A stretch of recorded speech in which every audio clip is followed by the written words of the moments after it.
Good morning children, कैसे हैं आप प्यारे बच्चों। आज 23 फरवरी 2022 प्राथमिक स्तर में हम पर्यावरण अध्ययन विषय में लेकर आए हैं जल के उपयोग। जल वाटर का मुख्य उपयोग पीने के लिए किया जाता है। पानी जीवन के लिए जरूरी है और इनको पिए बिना इंसान जीवित नहीं रह सकता है। जल से ही कई पेय पदार्थ बनते हैं जिनमें जूस, शरबत, कोल्ड ड्रिंक्स इत्यादि आते हैं।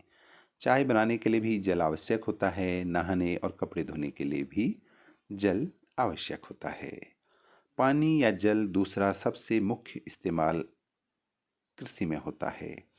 फसलों को पनपने के लिए पानी की आवश्यकता होती है। यह पानी वर्षा जल या सिंचाई जल से मिलता है। पृथ्वी पर पेड़ पौधों के विकास के लिए जल आवश्यक होता है। कई जीव जल में पाए जाते हैं। अगर जल न हो तो उनका जीवन संभव नहीं है। समुद्र में मिलने वाले जीवों का आधार जल ही है। वैसे तो धरती पर मौजूद प्रत्येक जीव बिना जल के जीवित नहीं रह सकता है। प्यारे बच्चों, यहाँ पर एक जल चक्र हमको दिखाई दे रहा है। ये सूर्य है, यहाँ पर ये भूमिगत जल है, ये जल सतह है। फिर सूर्य से किरणों से गर्मी से वाष्पन होता है।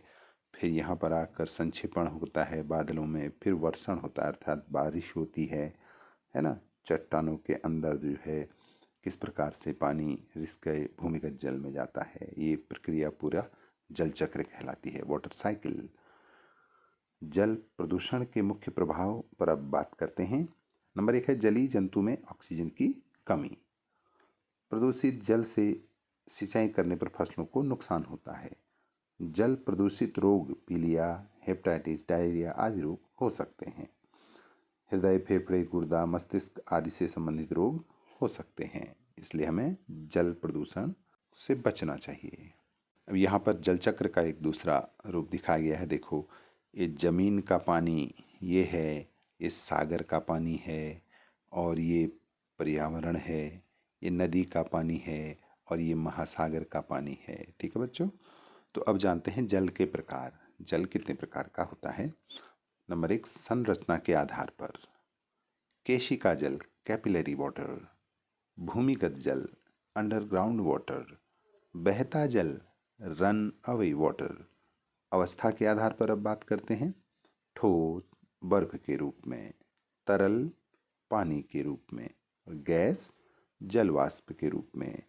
पानी तीनों रूपों में पाया जाता है, ठोस, तरल और गैस। और गुणों के आधार पर मृदु जल, कठोर जल। 2 प्रकार के गुणों वाला पानी होता है, एक मृदु एक कठोर। शुद्धता के आधार पर एक शुद्ध प्रकार का जल होता है और एक अशुद्ध प्रकार का।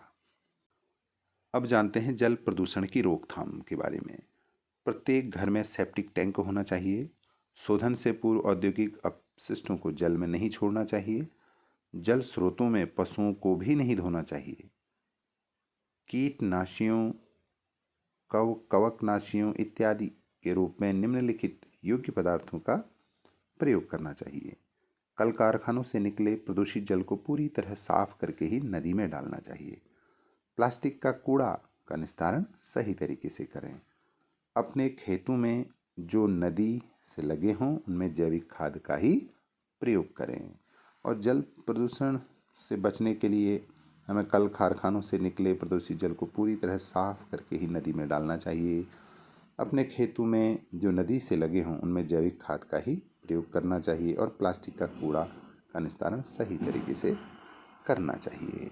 साथियों, अगर अभी तक आपने इस चैनल को सब्सक्राइब नहीं किया है तो प्लीज सब्सक्राइब का बटन दबाकर इसे सब्सक्राइब करें। घंटी का बटन दबाकर ऑल नोटिफिकेशंस ऑन कर दें ताकि हमारे लेटेस्ट वीडियोज आपको मिलते रहें। आपका बहुत बहुत धन्यवाद।